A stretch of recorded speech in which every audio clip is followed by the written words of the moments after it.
MT Cogis. website-kan wuxuu markii hore u shaqeynayay sida suuq lagu kala iibsado kaararka gameka Magic the Gathering, balse markii dambe waxaa loo bedelay suuq lagu kala iibsado Bitcoin. waxa uu ahaa mid aan lahayn wax sharci ah ama nidaam lagu hago, waxaana maamulayay nin Faransiis ah oo madax adag oo ku noolaa dalka Japan, iskuna magacaabay boqorka Bitcoin. si aad u isticmaasho MT Cogis waxaad u baahneed inaad marto hab aad u dhib badan, sida inaad lacag ku dirto international wire transfer.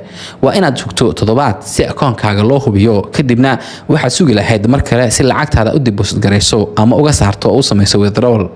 shirkadda BitInnocent waxa ka dhigay mid qiimo leh waxay ahayd inay u dhaqmaysay sida dhexdhexaadiye ama middleman.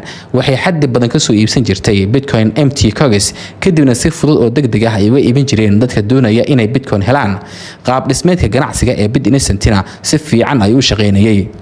markii walaalaha Winklevoss ay maalgelin ku sameeyeen shirkadda, BitInnocent waxay ka gudubtay inay shaqeyso $1 milyan bishii, waxayna gaartay heer ay maamusho lacag dhan $1 milyan halkii maalin.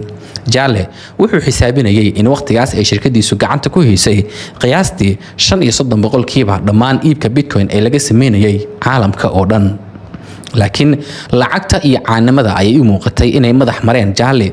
wuxuu bilaabay safaro caalami ah, wuxuuna waqtigiisa ku bixinayay xafladaha iyo inuu la raaxaysto haween model ah. taasina waxay sababtay inuu dayaco mas'uuliyadii CEO-ga ee shirkadda. waa wax la fahmi karo sababtoo ah Jale markii uu dugsiga sare dhiganayay wuxuu ahaa wiil dadku hoos u yara eegaan oo aan caan ahayn.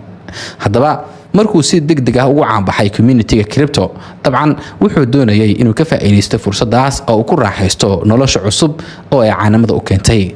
dhowr sano ka hor Jale wuxuu ku noolaa dabaqa hoose ee guriga hooyadiis, haddase wuxuu dareemay inuu gaaray heerkii ugu sarreysay ee nolosha. laakiin walaalaha Winklevoss aragtidooda waa ay ka duwanayd sidaas. waxay si cad u fahmeen in haddii Jale uu si degdeg ah wax uga qaban xaaladda shirkadda, inuu halis gelin karo mustaqbalka BitInnocent. inkasta oo shirkaddu ay maalin walba ka shaqeynaysay $100,000 oo Bitcoin ah, haddana shirkadda lafteeda wax faa'iido ah ma lahayn. Jale wuxuu bilaabay inuu ka dalbado walaalaha maalgelin dheeraad ah si uu ugu bixiyo qarashaadka siyaadaya. intaa waxaa dheer, waxa ka dhex socday shirkadda oo dhan waxa uu ekaa mid fawdo ah oo aan lahayn nidaam iyo qorshe sugan. Jale wuxuu markaas ku jiray bilowga da'da 20-meeyada, wuxuuna ahaa qof aan lahayn wax khibrad ah oo dhanka maamulida ah. xiisadii u dhaxaysay Jale iyo walaalaha Winklevoss waxay si xun u sii kacday bilooyin kadib. tusaale ahaan, walaalaha Winklevoss waxay bilaabeen inay la kulmaan dad muhiim ah oo ka tirsan sektarada dhaqaalaha si ay uga shaqeeyaan in Bitcoin loo aqbalo sidii lacag caadi ah. mid ka mid ah shirarkaas muhiimka ah waxay ka codsadeen Jale inuu yimaado si uga hadlo shirkadda BitInnocent, balse Jale wuxuu yimid isagoo dareemaya madax xanuun ka dhashay cabitaan ama laga yaabee inuu markaas cabsanaa. si kastaba ha ahaatee, wuxuu yimid isagoo xaalad xun ku sugan. presentationkii uu sameeyeyna wuxuu noqday mid baaba ah. walaalaha Winklevoss waxay bilaabeen inay ka fiirsadaan inay bedelaan Jale oo ay ka qaadaan xilka CEO-ga ee shirkadda BitInnocent. waxayna si toos ah ugu sheegeen inuu joojiyo safarada iyo xafladaha uusan shaqada u dayacin, ayna tahay inuu si dhab ah ugu istaago maareynta shirkadda. laakiin Jale wuxuu u arkayay in walaaluhu ay xadgudbayaan oo ay ka badinayaan fargelinta, wuxuuna aaminsanaa in shirkaddu ay wax walba ka wanaagsan yihiin sidii hore, isla markaana xaq aysan u lahayn inay iyagu si dhow u maamulaan shaqadiisa xitaa haddii ay yihiin maalgeliyaasha shirkadda. laakiin marka dib loo eego, Jale waxay u badan tahay inuu ka shalaayay inuusan dhageysan taladoodii. sababtoo ah wax ka yar 1 sano kadib Jale wuxuu waaga ku baryay isagoo xiran oo xabsiga jiifa. laakiin maxaa dhacay? Silk Road oo ahayd suuq madow oo online ah, nooc la mid ah Amazon laakiin ka shaqeeya dark webka, waxaa lagu iibin jiray wax walba oo sharci darro ah sida muqaadaraadka, hubka iyo xitaa calooshoodu shaqaystayaal la Kristo oo fuliya dilalka qorshaysan. waxay ahayd ganacsi malaayiin dollar ah, lacagta la isku dhaafsadana waxay ahayd Bitcoin. laakiin sanadkii 2013 Silk Road si lama filaan ah ayaa loo xiray kadib markii mulkilihii la qabtay laguna xukumay xabsi daa'in. isla markiiba markii warkaas la shaaciyay, qiimaha Bitcoin si xawli ah ayuu hoos ugu dhacay. taasna waxay hoos u dhigtay hantidii ay lahaayeen walaalaha Winklevoss. laakiin walaaluhu waxay go'aansadeen inay ka faa'iideystaan fursadan oo iibsadaan Bitcoin kale oo dheeraad ah. waxay aaminsanaayeen in marka la eego mustaqbalka fog in burburka Silk Road uu noqon doono mid u wanaagsan Bitcoin. sababtuna waxay ahayd in Bitcoin si aad loola xiriirin jiray suuqan madow ee Silk Road, taasi oo dhaawac weyn u geysatay sumcaddii Bitcoin. laakiin markaas dhibaato kale oo weyn ayaa dhacday. shirkadii Bit-Innocent ee uu Jale lahaa taasoo ay walaaluhu maalgelin ku sameeyeen si lama filaan ah ayaa iyadana loo xiray. waxaa la ogaaday in dhibkii ka dhashay fadeexadii Silk Road uu sababay xiritaanka.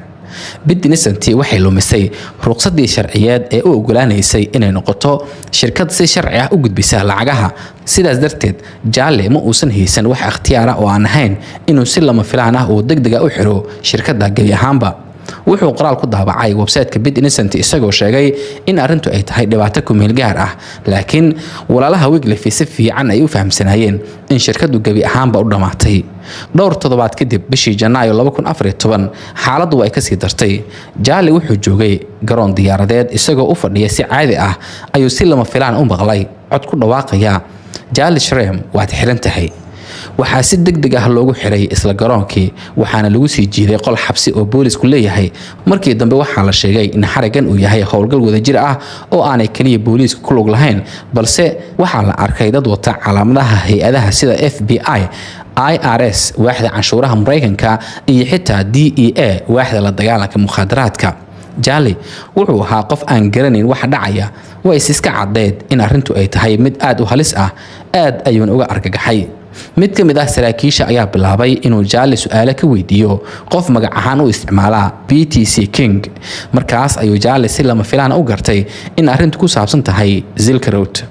muddo ka hor waxaa jiray user si firfircoon ugu xirnaa Bit-Innocent kaasi oo guud ahaan ka iibsaday Bitcoin ku dhow $1 milyan. Jale wuu ogaa inay jirto suurtagalnimo weyn oo ah in lacagtaas lagu adeegsanayo Silk Road si loogu iibsado waxyaabo sharci darro ah. maadaama Jale uu ahaa mas'uulka u xil saaran la socodka sharciyada ee shirkadda Bit-Innocent, wuxuu lahaa mas'uuliyad sharci oo ah inuu soo sheego dhaqdhaqaaq kasta oo laga shakiyo, laakiin ma uusan samaynin. xitaa waxaa la ogaaday in Jale uu sameeyay macaamil aan lagu diiwaan gelin sistamka rasmiga ah si uga fogaado sharciyada adag ee maaliyadeed. Jale waxaa lagu soo oogay dacwado kala duwan oo ay ka mid yihiin: 1. shirqool lagu sameynayay lacag dhaqis; 2. ku guuldareysasho inuu ku guuldareystay inuu raaco nidaamka warbixinta dhaqdhaqaaqyada laga shakiyo; iyo 3. ka howlgelid ganacsi lacag gudbin ah oo aan ruqsad lahayn. Jale wuxuu noqday dambiilihii ugu horeeyay ee Bitcoin la xiriiriyo, qofkii ugu horeeyay ee si toos ah loogu xiro arrin la xiriirta Bitcoin. sidaas darteed sawirkiisii ayaa qabsaday warbaahinta caalamka. waalidkiis ayay qasab ku noqotay inay guryahooda dhigaan damaanad si loogu sii daayo Jale si ku meel gaar ah. intaas kadib waxaa lagu xukumay xabsi guri, wuxuuna ku laabtay guriga waalidkiis ilaa laga gaaro maalinta maxkamadeyntiisa. qareenkii Jale wuxuu u sheegay inuu wajahayo xukun 25 sano oo xabsi ah.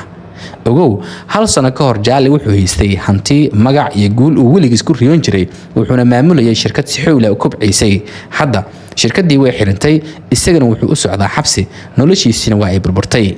markii la gaaray maalintii maxkamadda ee Jale wuxuu qirtay dambiga ah inuu si dadban u diray ku dhawaad $1 milyan oo Bitcoin ah oo loo adeegsaday Silk Road. si kastaba ha ahaatee ma ahayn mid u xun sidii uu ka cabsi qabay.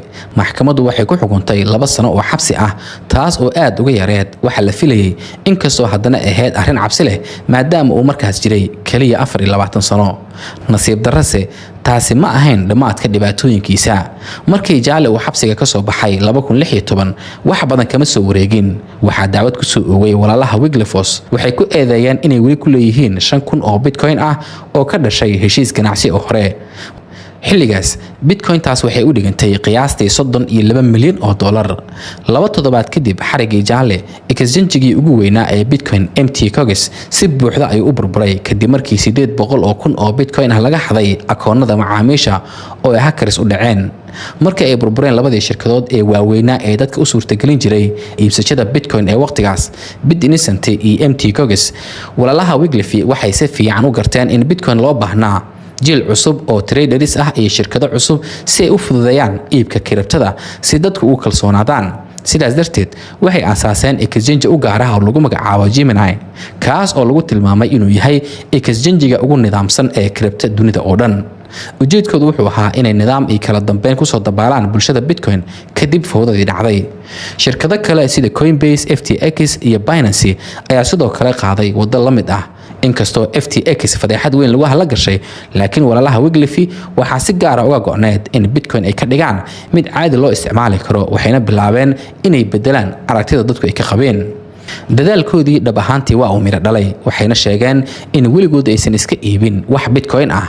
waxaa muhiim ah in la xasuusto in walaalaha Wiglify ay haystaan ku dhawaad 100% dhammaan bitcoin-ka jira. dhowr sano gudahood iyadoo ay furmayaan exchange nidaamsan qiimaha bitcoin uu si joogta u sii kobcayo, Cameron iyo Taylor Wiglifos waxay noqdeen milyaneeradii ugu horeeyay ee ka taajiray bitcoin ee la yaqaan adduunka oo dhan.